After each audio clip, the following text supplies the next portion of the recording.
Puji Tuhan, oleh anugerahnya kita ada kembali di dalam acara Pancaran Air Surgawi, Belajar Ngerti Teologi. Topik kita masih melanjutkan topik sebelumnya, yaitu mengenai Trinitas atau Tritunggal.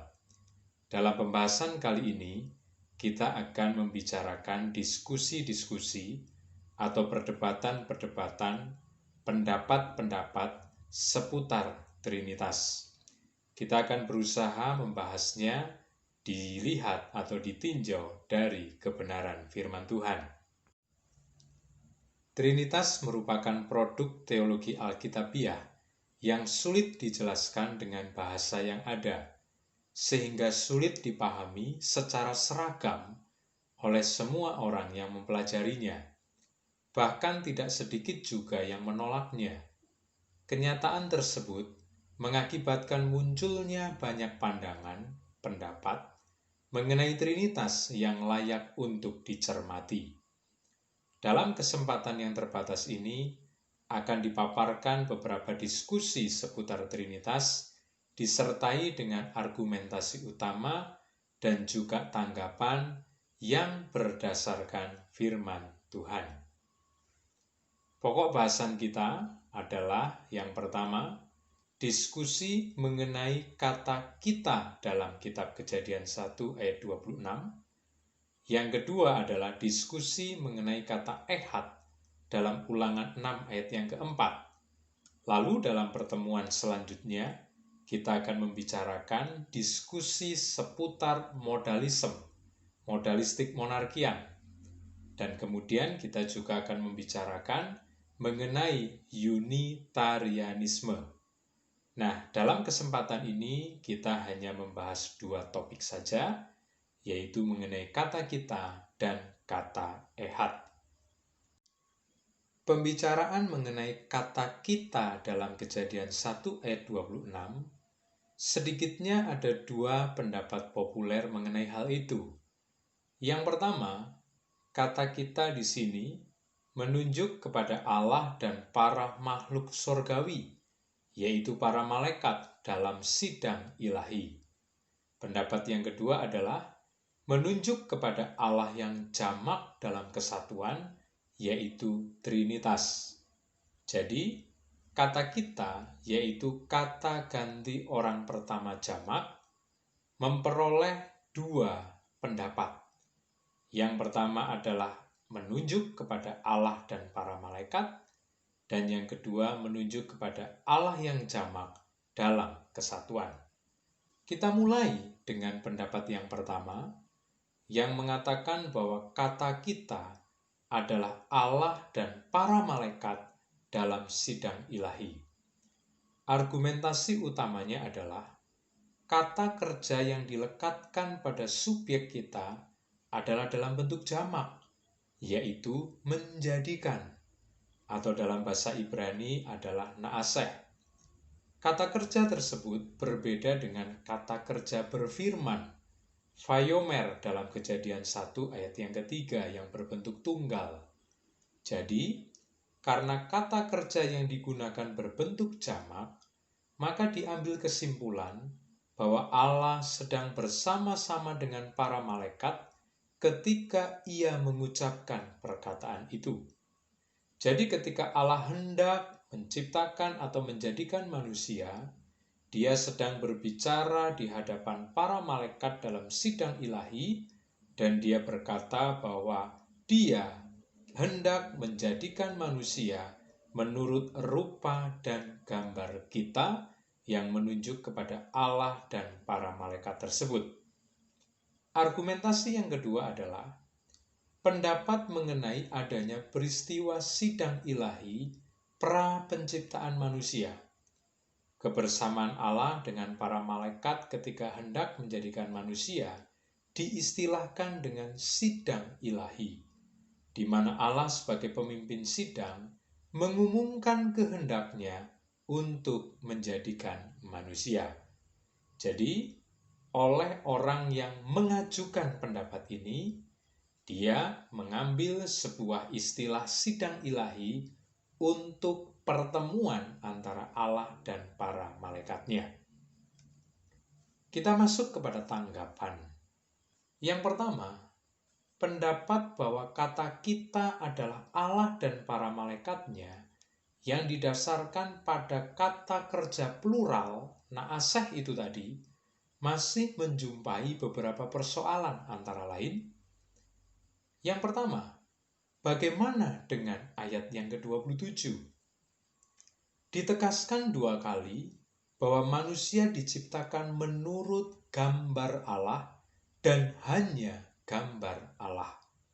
Ketika kita hanya berhenti di ayat yang ke-26, maka muncul 2 penafsiran, dan salah satunya kata kita menunjuk kepada Allah dan para malaikat. Tetapi ketika kita perhatikan ayat yang ke-27, maka tegas sekali firman Tuhan memberitahu bahwa kata kita itu adalah gambar Allah dan hanya gambar Allah saja. Tanggapan yang kedua, apabila benar kata kita adalah Allah dan para malaikat, maka manusia diciptakan menurut gambar Allah dan gambar para malaikat. Apa pertimbangan Allah melakukan demikian? Mengingat sebelum penciptaan manusia, sudah ada peristiwa kejatuhan malaikat.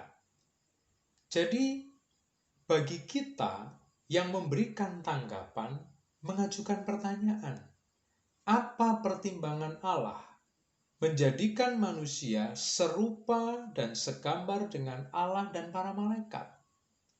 Mengapa Allah melakukan itu? Padahal sebelum penciptaan manusia, sudah ada peristiwa kejatuhan malaikat. Apakah ini sebuah nubuat bahwa nanti manusia pun juga akan jatuh dalam dosa, seperti malaikat sebagai pola gambarnya?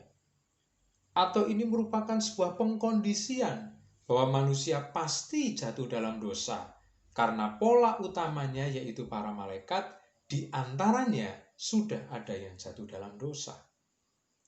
Dan masih banyak lagi pendapat-pendapat yang bisa kita ajukan sebagai keberatan terhadap pandangan yang mengatakan bahwa kata kita menunjuk kepada Allah dan para malaikatnya. Tanggapan yang kedua ditujukan kepada istilah sidang ilahi. Penggagas yang mengatakan kata kita adalah Allah dan para malaikat dalam sidang ilahi patut untuk diajukan pertanyaan kepada mereka. Istilah sidang ilahi ini muncul dari mana? Istilah sidang ilahi belum memperoleh dasar yang kuat dari seluruh kitab, khususnya dari konteks mengenai penciptaan. Kalau saudara membaca kitab Kejadian pasal 1 ayat 1 dan seterusnya, sepertinya tidak ada tersirat maupun tersurat mengenai sidang ilahi ini. Tiba-tiba di ayat yang ke-26, diistilahkan adanya sidang ilahi di situ. Istilah tersebut juga belum disertai dengan penjelasan lebih lanjut. Seperti apa sidang ilahi yang dimaksud? Bentuk dan proses dari sidang itu seperti apa? Tidak ada penjelasan. Jadi istilah ini sengaja dimunculkan untuk mendukung pendapat bahwa kata kita menunjuk kepada Allah dan para malaikat. Sementara istilah sidang ilahi ini belum memperoleh dasar yang kuat, khususnya dari konteks kitab Kejadian pasal yang pertama. Kita berpindah kepada diskusi yang kedua, yaitu mengenai kata ehad dalam Ulangan 6 ayat yang keempat. Para penganut monoteisme absolut mendasarkan bahwa kata ehad bukan menunjuk kepada satu kesatuan, namun hanya satu. Mereka menolak pendapat bahwa satu mutlak harus dengan istilah yahid, karena bagi mereka istilah ehad juga menunjukkan demikian. Sebagai contoh, berfirmanlah Allah, hendaklah segala air yang di bawah langit berkumpul pada satu tempat, sehingga kelihatan yang kering, dan jadilah demikian. Itu ada di dalam kitab Kejadian pasal 1 ayat yang ke-9. Dan menurut mereka, istilah satu tempat di situ menggunakan kata ehad. Lalu kemudian kita bisa perhatikan dalam Kejadian 2 ayat yang ke-21. Lalu Tuhan Allah membuat manusia itu tidur nyenyak. Ketika ia tidur, Tuhan Allah mengambil salah satu rusuk daripadanya, lalu menutup tempat itu dengan daging.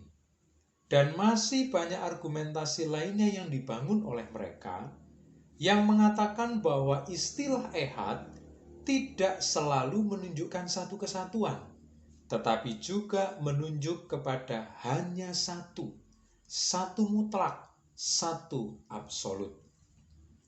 Kita langsung memberikan tanggapan kepada pendapat tersebut. Yang pertama, tidak mungkin istilah ehad dan yahid itu sama. Pasti memiliki perbedaan.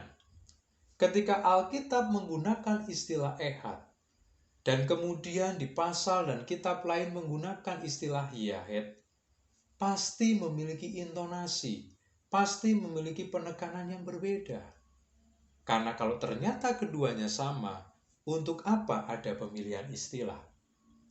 Lalu kemudian, istilah satu tempat dalam Kejadian 1 ayat yang ke-9 dan juga satu rusuk lebih menunjukkan kekhususannya, bukan menunjukkan satu materi. Dikatakan memang segala air itu berkumpul kepada satu tempat. Tetapi satu tempat itu bukan menunjuk kepada satu unsur materi. Tempat di dalamnya memiliki banyak unsur materi. Lalu kemudian salah satu rusuk itu pun juga menunjukkan kekhususan, yaitu benda yang namanya rusuk. Tetapi unsur dari rusuk pasti lebih dari satu. Lalu kemudian tanggapan yang ketiga, istilah ehad memiliki pengertian hanya ada satu Allah yang benar dan hanya Dia saja, tidak ada yang lainnya.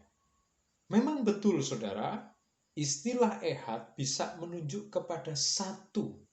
Tetapi satu yang dimaksud di sini adalah tidak ada yang lainnya. Satu tidak menunjuk kepada satu unsur, tetapi satu menunjuk kepada hanya Allah saja dan tidak ada yang lainnya.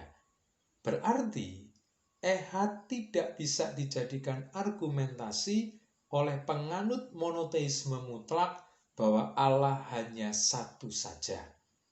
Tetapi ehad menunjuk kepada dewa-dewa, Allah-Allah lain tidak bisa dikategorikan sebagai Allah, tidak boleh disembah, tidak boleh dipuja, yang boleh hanya satu Allah saja yang memperkenalkan diri di Perjanjian Lama dengan istilah Allah Abraham, Ishak, dan Yakub. Tetapi Allah Abraham, Ishak, dan Yakub ini, Yahweh yang memperkenalkan diri kepada Musa ini, di dalamnya ada Bapa, Anak, dan Roh Kudus, dan ketiganya tidak pernah bisa dipisahkan sebagaimana yang sudah kita bahas dalam materi sebelumnya.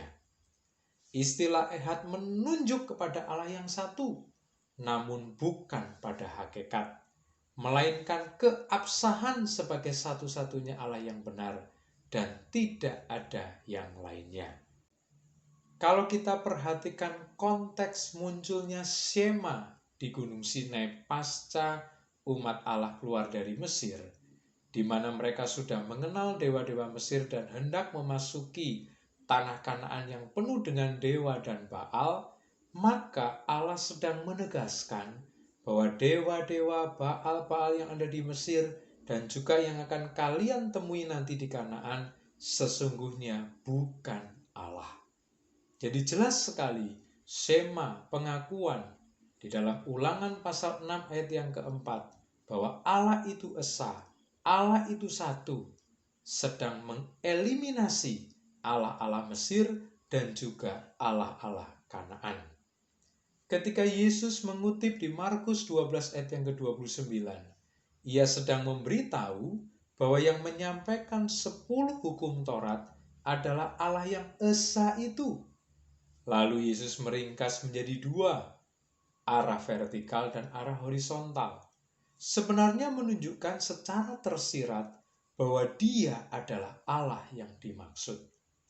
Pada masa Perjanjian Lama, Allah lah yang menyampaikan 10 hukum Taurat. Pada masa Perjanjian Baru, Yesuslah yang meringkas 10 hukum Taurat menjadi hukum kasih kepada Allah dan hukum kasih kepada sesama. Berarti Yesus sedang memperkenalkan diri sebagai Allah Perjanjian Lama yang hadir di masa Perjanjian Baru. Disinilah letak perbedaan krusial antara penganut monoteisme absolut, diantaranya adalah Yahudi, Unitarianisme, modalisme, dan lain sebagainya, dengan penganut Trinitas. Memang mereka seringkali berpegang kepada istilah ehad tidak selalu menunjuk kepada satu kesatuan, tetapi menunjuk kepada satu mutlak. Tanggapan-tanggapan sudah disampaikan untuk meyakinkan bahwa ehad dan yahed itu memang berbeda. Ehad memiliki penekanan bahwa hanya Allah saja yang layak disembah, sementara Allah Dewa Baal yang lain tidak bisa diakui sebagai Allah. Demikian pelajaran yang dapat saya sampaikan. Di kesempatan selanjutnya, kita akan membahas khusus mengenai modalisme dan Unitarianisme. Tuhan Yesus memberkati dan sampai jumpa kembali.